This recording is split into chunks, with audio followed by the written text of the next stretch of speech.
Hi, this is Rick Keller from Quest for Success. Welcome to the channel. I hope you enjoy the interview. What's your educational background? I mean, what you said Yeah, you so had a factory job. Like, did you go to college? Like, what's I went to college for 1 year. Found I was going to go for phys ed, gym teacher. Just found out college wasn't for me. Stepped back from that after a year and then dove into the factory line of work, as I said previously. So, I thank God every day that I'm out of that line because I don't know how I would ever be able to go back to it at this point. Just the freedom with real estate and not having to punch the clock 9 to 5 kind of thing. I mean, I want to say it's easy because it's not. And, we definitely put in a lot of hours at times, but it's nice to have freedom to, if you want to go for lunch or want to do this or that, you can kind of cut out and kind of make your own schedule as long as you're, available for your clients too, as well. So, yeah, and that sounds really cool. And I think, a lot of people that are thinking about getting into real estate, they see the unlimited income potential, they see the flexibility. But I remember when you first got started, your body was damaged. You were limping around. I remember it looked like a struggle to get up the steps at the office that we were at. You still, when you were brand new, I remember times where you were getting frustrated and like, I don't know if you remember saying this, but I remember hearing you say, "How am I ever going to make enough money in this business?"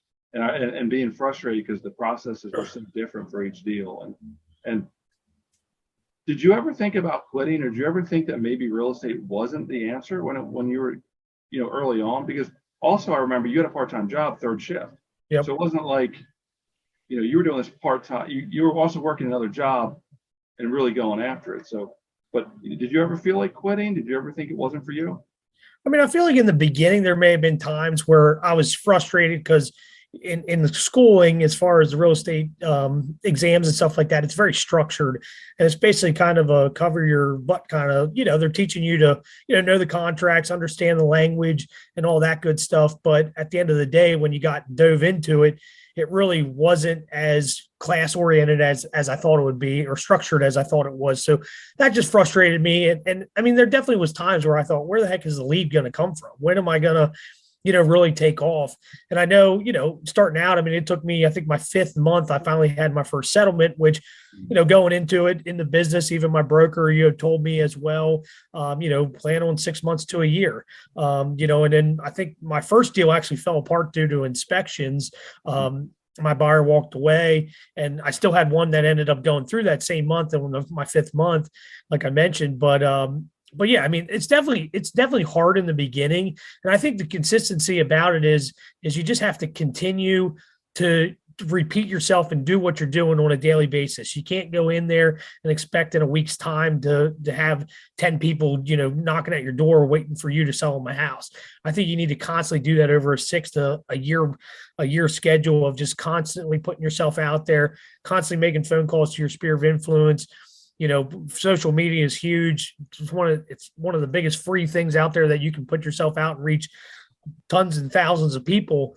And but you need to be consistent about it as well, and not just, hey, I'm going to do it for a week and no one knocks on my door. Hey, this didn't work. It needs to be 6 months to a year of consistency, of always posting stuff, putting yourself out there, and really putting yourself in front of everybody, and then the calls will start coming in. But I mean, I can't pinpoint an exact time that I said, hey, I'm ready to hang up the towel. I know I think it was after my 2nd year, I did a decent amount of business. And I guess my biggest issue of why I wanted to throw the towel in was real estate controlled me so much. Like, I was just running out the door constantly the minute someone called me or a client called me. Yes. Do you have to be available? Yes.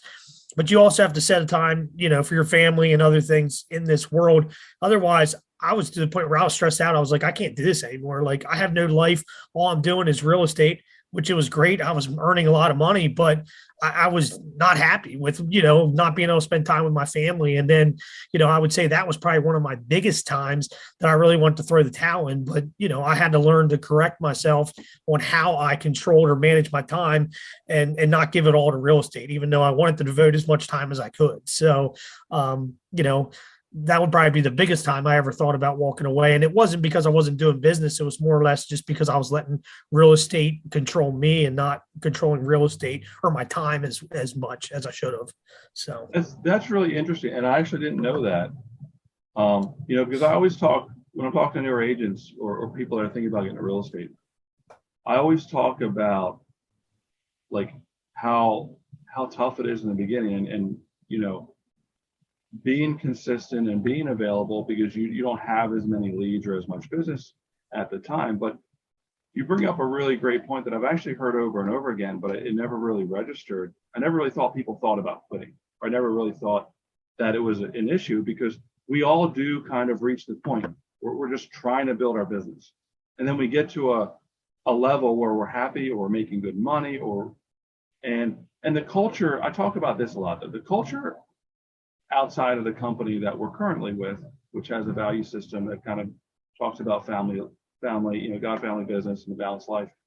But the culture, especially when we first started, it just seemed like that was the norm. Like I remember getting cursed out by a local agent because I didn't answer my phone for 4 hours because I was with my daughter.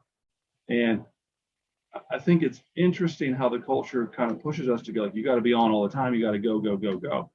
But you're saying, and of course I'm on the same page with you, but what you're saying is you had to come to a realization that you don't have to do that in real estate to still be successful. So Correct. What did you do to change that dynamic in your life? I mean, you said you're on the go, you're always going, you don't have time for your family. Like you're still making very good money right now, and probably more than what you were at the time that you were stressed and thinking about throwing the talent. Like, what did you do different, or what changed for you? So, I mean, once we got to a point, I mean, we hired an admin. We started another gentleman I went to school with, graduated with, got into the business about 4 or 5 years after I had started. We decided to start a team, which helps really relieve some of the stress of buyers, getting people out. I mean, you're only one person when you're a single agent, and there's nothing wrong with being a single agent. But when you have multiple, clientele, it always seems like Wednesday is the day that everybody needs to go out and see a house. And, there's no other day of the week, so it puts you in a position where, you can only be at one place at one time. So I think, us expanding and opening up a team and having other individual agents under us to help us kind of relieve some of that stress of going out there. Plus we hired on a full-time admin, which, took a lot away from, let's say, all the paperwork, because we still do a lot of paperwork, but some of the stuff that, I couldn't answer an email, so I can forward it to her and say, hey, can you take care of this settlement information sheet for me?